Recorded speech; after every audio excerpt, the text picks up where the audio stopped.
Hello friends, very good morning. कैसे हैं आप सब? उम्मीद करता हूँ अच्छे होंगे और अपनी तैयारी को कंटिन्यू कर रहे होंगे। तो फ्रेंड्स, आज का जो है वीडियो है काफ़ी इंपॉर्टेंट होने वाला है आप सभी के लिए, क्योंकि इस वीडियो में हम बात करेंगे यहाँ पे जनरल नॉलेज सेक्शन की, जो कि 30% एग्ज़ाम के लिए काफ़ी इंपॉर्टेंट है। तो और साथ में अभी जो एएलपीज़ के एग्ज़ाम है और अदर डिपार्टमेंटल एग्ज़ाम है, जिसमें कि जनरल नॉलेज एक इंपॉर्टेंट रोल प्ले करता है, तो उन सभी एग्ज़ाम्स के लिए भी यह वीडियो इक्वली इंपॉर्टेंट है। तो वीडियो में लास्ट तक हमारे साथ बनी रहिएगा। चैनल पर नए हैं तो चैनल को सब्सक्राइब करिएगा। वीडियो अगर अच्छा लगे तो अपने फ्रेंड्स एंड कलीग के साथ ज़रूर शेयर कीजिएगा। काफ़ी इन्फॉर्मेटिव वीडियो होने वाला है, आप बहुत कुछ गेन करने वाले हैं इस वीडियो से। तो हमारे साथ लास्ट तक बने रहिएगा फ्रेंड्स। स्टार्ट करते हैं यह इंपॉर्टेंट सेशन जो कि जनरल नॉलेज है। सबसे पहला क्वेश्चन है यहाँ पे, railway board was established in the year. तो इसका आंसर हो जाएगा that is railway board was established in the year 1905, मार्च 1905। और एट प्रेजेंट अगर बात करें तो इसके चेयरपर्सन की, तो Mrs Jaya Verma Sinha, that is Jaya Verma Sinha is the present chairman of railway board. Okay, next question पे आते हैं। Question number second, what is the busiest railway station in India? Mumbai, New Delhi, Howrah, Chennai. तो बिजिएस्ट रेलवे स्टेशन जो होगा वह क्या होगा? That is Howrah. So option C इसका करेक्ट आंसर होगा। तो अगर बात करें यहाँ पे तो लगभग 1000 passenger trains,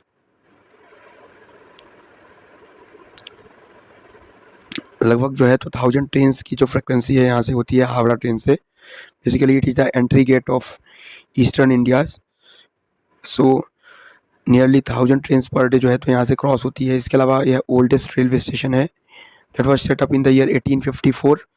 largest railway junction भी यही है। इसके अंदर जो है अगर बात करें तो 23 प्लेटफॉर्म्स हैं और यह लगभग पर डे 10 लाख पैसेंजर्स को हैंडल करता है। तो इस मायने से यह काफ़ी बड़ा रेलवे जंक्शंस कहलाएगा। So it is a busiest railway junctions in India. Next question पे आते हैं। Question number third, first train runs in eastern India between Howrah and Hooghly. तो यह कौन सी डेट को हुआ था? यह इंपॉर्टेंट है। तो हम ये तो जानते हैं नॉर्मल कंडीशन में ये जो हमारा पहला ट्रेन इंडिया की बात करेगा तो मुंबई टू ठाणे रन हुआ था, ठीक है। और इस केस में अगर हम बात करें यहाँ पे तो ईस्टर्न इंडिया की, तो ईस्टर्न इंडिया के लिए है हावड़ा एंड हुगली, ठीक है। हावड़ा बेसिकली जो है तो West Bank of Hooghly river है उसके किनारे है हावड़ा। तो यहाँ पे जो अगर हम डेट की बात करें तो यह 15 अगस्त 1854, 15 अगस्त 1854 को पहली ट्रेन ईस्टर्न इंडिया की रन हुई थी between Howrah and Hooghly. So option C इसका राइट आंसर हो जाएगा। नेक्स्ट क्वेश्चन पे आते हैं। क्वेश्चन नंबर 4 की बात करेंगे। NRM, that is National Rail Museum, located at Lucknow, Mumbai, Kolkata, New Delhi. तो National Rail Museum is situated at New Delhi, ठीक है। And it is originally set up as RTM, Railway Transport Museum, Rail Transport Museum, that was inaugurated in the year 1977। Okay, so RTM। So correct answer is D, that is New Delhi, and its previous name is Rail Transport Museum, inaugurated in the year 1977. Next question है, first international border train in India. The first international border train in India is a बंधन express, link express, समझौता express और मैत्री express. तो इसका answer हो जाएगा that is समझौता एक्सप्रेस। तो very very important, that is समझौता एक्सप्रेस, ठीक है। तो यहाँ पे हम बात कर लेते हैं समझौता का मतलब क्या होता है। दैट इज़ अग्रीमेंट, अकॉर्ड और कॉम्प्रोमाइज़, ठीक है। तो it is basically running between New Delhi and Attari, new Delhi और अटारी, पाकिस्तान। इसके अलावा कुछ इंटरनेशनल ट्रेन की बात कर लेते हैं। तो जैसे बंधन एक्सप्रेस की बात करेंगे जो रन हुई in the year November 2017 between Kolkata and Khulna. Khulna कहाँ पे है? तो बांग्लादेश के अंदर है। खुलना कहाँ है? बांग्लादेश के अंदर।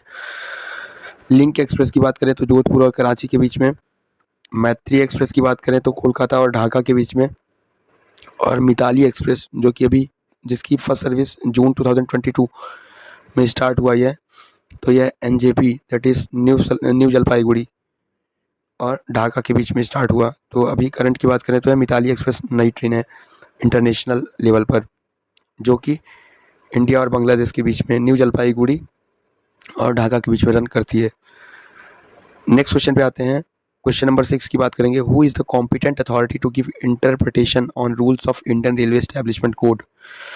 तो IREC Indian railway establishment code के लिए जो फाइनल इंटरप्रिटेशन है वो कौन देगा, तो उसके लिए कॉम्पिटेंट अथॉरिटी कौन होगा? सीनियर DPO, PCPO, GM और प्रेसिडेंट ऑफ इंडिया। तो इसका आंसर हो जाएगा that is president of India. So option number D इसका करेक्ट आंसर हो जाएगा। That is as per Indian railway establishment code volume 1 rule 102 के अकॉर्डिंग जो प्रेसिडेंट ऑफ इंडिया है that is the competent authority, ठीक है, for final interpretation of all the rules. Next है question number 7 की बात करेंगे। Payment granted to an employee from an consolidated fund of India as a remuneration for special work done is called. तो very very important, master circular 11 that is dedicated to honorarium. Option number C इसका right answer होगा, ठीक है। तो payment granted to an employee from consolidated fund of India as remuneration for special work. यहाँ पे special work पर emphasis देने की ज़रूरत है। लाइक आप बात करें तो कोई डिपार्टमेंटल इंक्वायरी या जिसको हम बोलते हैं D&AR इंक्वायरी कोई कंडक्ट कर रहे हैं, तो इस केस में जो भी IO और PO होगा, तो जो भी इंक्वायरी ऑफिसर या प्रेजेंटिंग ऑफिसर्स होगा, क्योंकि यह स्पेशल नेचर का वर्क है तो इसके लिए ऑनरेरियम का पात्र होगा। इसके अलावा सपोज आपके द्वारा कोई क्वेश्चन पेपर सेटअप किया जा रहा है, या कोई आंसर को चेक किया जा रहा है, तो इस केस में भी आप ऑनरेरियम के पात्र होंगे। या सपोज आपको किसी सेंट्रलाइज्ड टीचिंग इंस्टीट्यूट्स के अंदर आपको गेस्ट लेक्चर के लिए इनवाइट किया जा रहा है, किसी स्पेशल टॉपिक पर लेक्चर देने के लिए इनवाइट किया जा रहा है, तो इस केस में भी आपको ऑनरेरियम के पात्र होंगे। तो इसके लिए मास्टर सर्कुलर 11 है, ठीक है, तो ये भी काफ़ी इंपॉर्टेंट है। ऑनरेरियम इसका राइट आंसर होगा। नेक्स्ट क्वेश्चन पे आते हैं। क्वेश्चन नंबर 8 की बात करेंगे। A permanent post created under special circumstances for operation for limited period is called. So यहाँ पोस्ट का नेचर कैसा है? परमानेंट है, ठीक है, अंडर स्पेशल सर्कमस्टेंसेस इसको क्रिएट किया गया है for operation for a limited period. So this post is called a supernumerary post. So option number D इसका राइट आंसर हो जाएगा, that is supernumerary post. So correct answer is D. Next है question number 9। India's first air condition centralised railway terminal established at Bhopal, Secunderabad, New Delhi और बेंगलोर। इसका right answer हो जाएगा Bangalore. So option number D इसका correct answer है। तो first air conditioned centralised railway terminal is established at Bangalore और Bengaluru. Next है क्वेश्चन नंबर 10 की बात करेंगे। India's first passenger train is hauled by 3 steam locomotive namely. तो आप सभी को पता होगा इंडिया का जो फर्स्ट पैसेंजर ट्रेन है that was run between Mumbai to Thane, ठीक है, लगभग 34 किलोमीटर का डिस्टेंस इसने ट्रैवल किया था और 400 पैसेंजर्स को एकोमोडेट किया था इसके अंदर पे। तो इसके लिए जो है तो 3 स्टीम लोकोमोटिव्स का यूज़ किया गया था that was named Sahib, Sindh और सुल्तान। तो साहिब, सिंध और सुल्तान ये 3 लोकोमोटिव हैं, स्टीम लोकोमोटिव हैं, जिन्होंने फर्स्ट पैसेंजर ट्रेन को हॉल किया था। तो इसको देख लेते हैं। 34 kilometres Mumbai to Thane, 400 peoples and having a 14 carriages, ठीक है। सो इसका आंसर हो जाएगा दैट इज सी। नेक्स्ट है क्वेश्चन नंबर 11 की बात करेंगे। In which year the first Shatabdi express was introduced between New Delhi and Jhansi. तो पहली शताब्दी एक्सप्रेस जो है रन किया गया हुआ है न्यू दिल्ली और झांसी के बीच इंट्रोड्यूस किया गया था in the year 1988। So in the year 1988 याद रखिए यहाँ पे।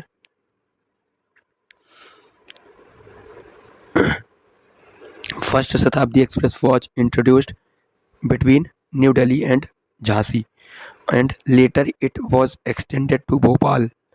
ठीक है, सो बाद में इसको जो है तो भोपाल तक के लिए एक्सटेंड कर दिया गया था। सो न्यू दिल्ली से भोपाल के बीच में जो शताब्दी एक्सप्रेस है उसको इंट्रोड्यूस किया गया था in the year 1988। So option C इसका राइट आंसर हो जाएगा। So correct answer is C, it was later extended to Bhopal. Question number 12 की बात करेंगे। Indian railway began online train reservation and ticketing in the year. So online train reservation and ticketing was started by the Indian Railway in the year 2002. So 2002 इसका right answer हो जाएगा, that is option number B. Okay, next question पे आते हैं। Question number 13, the Indian railway network was divided into zones in the year 1951. How many zones were formed at that time? So इसका answer हो जाएगा that is 6। So option number C इसका right answer हो जाएगा। इन the year 1951 अगर हम zone की बात करें तो Indian railway network was divided into 6 zones. Next question पे आते हैं, that is question number 14, the name of the first steam locomotive indigenously developed by CLW। So Chittaranjan locomotive works, that is the Deenbandhu, Deshbandhu, Deendayal, Desh Sawari. तो इसका answer हो जाएगा that is Deshbandhu. So option number B इसका right answer हो जाएगा। बेसिकली ये देशबंधु चितरंजन दास को dedicated था एक तरह से, और इसका इनॉग्रेशन जो है वह हमारे देश के पहले राष्ट्रपति डॉक्टर राजेंद्र प्रसाद द्वारा किया गया था। So the first president of India doctor Rajendra Prasad dedicated the first steam locomotive to nation on 1 November 1950, and on the same day the loco building factory was rechristened and named after the great patriot Deshbandhu Chittaranjan Das and become Chittaranjan Locomotive Works. So very important. Next question है question number 15, full form of IROF, very important, IROF, that is Indian Railway Organization for Alternate Fuels. So option number A इसका right answer हो जाएगा Indian railway organisation for alternate fuels. तो alternate fuels के लिए यहाँ पे बात हो रही है, अल्टरनेट फ्यूल्स पर रिसर्च ऑनगोइंग होती है। तो इसका हेडक्वार्टर जो है that is situated at New Delhi. तो इसका हेडक्वार्टर कहाँ है? न्यू दिल्ली के अंदर है। ठीक है, and it is chaired by CAO, chief administrative officer. So IROAF stands for Indian Railway Organization for Alternate Fuels, headquarters New Delhi, headed by Chief Administrative Officer, that is HAG officers. Main objective है search for viable alternative to fossil fuels. Fossil fuels का viable alternative क्या होगा?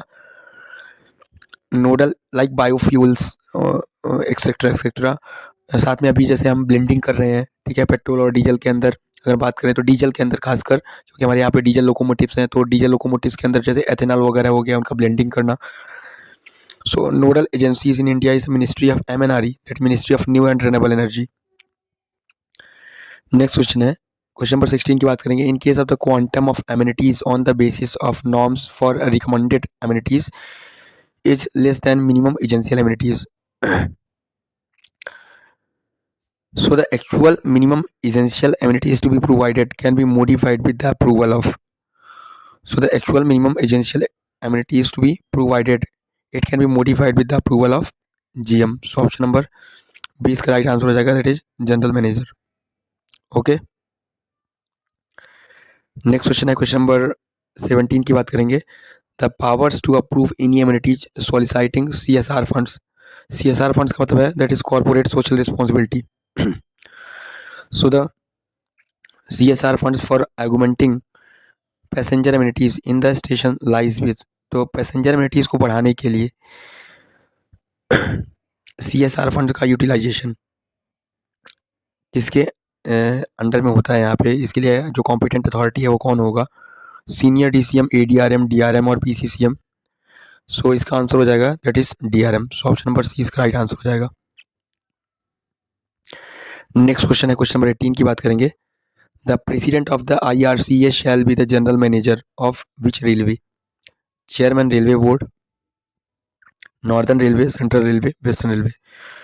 तो IRCA stands for Indian railway conference association, conference association. So इसको chair कौन करते हैं या इसके प्रेसिडेंट हैं, that is general manager of northern railway. So option number B इसका राइट आंसर हो जाएगा, that is northern railway. Next question पे आते हैं, क्वेश्चन नंबर 19 की बात करेंगे। इसके अलावा the meetings of the IRCA, meetings की बात कर लें, मीटिंग्स पीरियोडिसिटी की, तो shall be at least once in 2 years।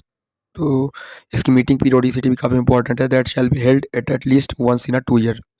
तो 2 साल में एक बार इसकी मीटिंग्स जो है तो होती हैं कम से कम।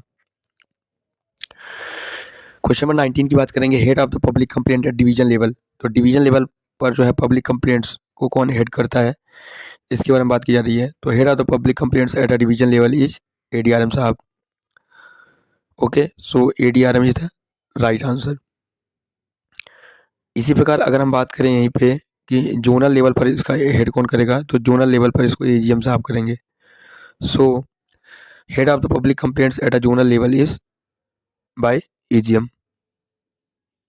ओके, नेक्स्ट क्वेश्चन पे आते हैं, question number 20। Rail Madad was rolled out on, rail Madad was rolled out on 15th July 2019, 15th August 2019, 15th August 2018, none of the above. तो इसका राइट आंसर हो जाएगा, दैट इज 15th July 2019। तो Rail Madad roll out हुआ on the date 15th July 2019। तो जितनी भी public complaints हैं, पब्लिक कंप्लेंट्स, वो सभी कंप्लेंट्स जो है तो इसके अंदर जो है तो 3 तरह के पोर्टल्स या 3 तरह की जो सर्विसेज हैं उसको इंटीग्रेट करके इसको रोल आउट किया गया। सो इसके अंदर वेब बेस्ड, एप्लीकेशन बेस्ड और SMS बेस्ड। SMS के लिए हम 139 की बात करेंगे यहाँ पे, दैट इज़ यूनिक नंबर और magic number for rail Madad. For customers के लिए ये सहारा है, डूबते तिनके का सहारा। Like branch officer have been given transactional rights in rail Madad. तो पूछ सकता है आपसे कि ट्रांजैक्शनल राइट्स जो है रेल मदद के लिए किसको दिया गया है, तो ब्रांच ऑफिसर्स को दिया गया, respective branch officers. Next question पे आते हैं, question number 21। What does SLA stands for in connection with rail Madad. तो SLA is nothing but a service level agreement. ये क्वेश्चन पूछा जा सकता है, पूछा जा चुका है, सॉरी PYQ है, प्रीवियस ईयर क्वेश्चन है।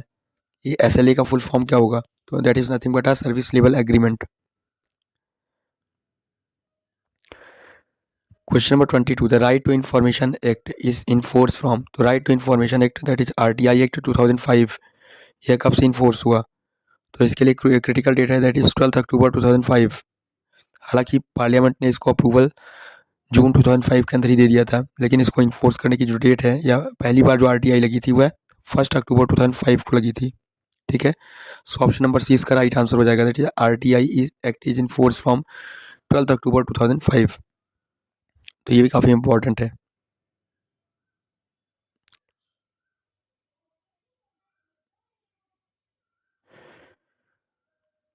क्वेश्चन नंबर 23 की बात करेंगे, first zonal railway to achieve 100% electrification. तो 100% इलेक्ट्रिफिकेशन, इलेक्ट्रिफिकेशन के लिए रेलवेज के अंदर एक बॉडी है, दैट इज कोड। तो इसका फुल फॉर्म आप कमेंट बॉक्स में कमेंट करें, जिसका हेडक्वार्टर कहाँ पे है, प्रयागराज के अंदर है।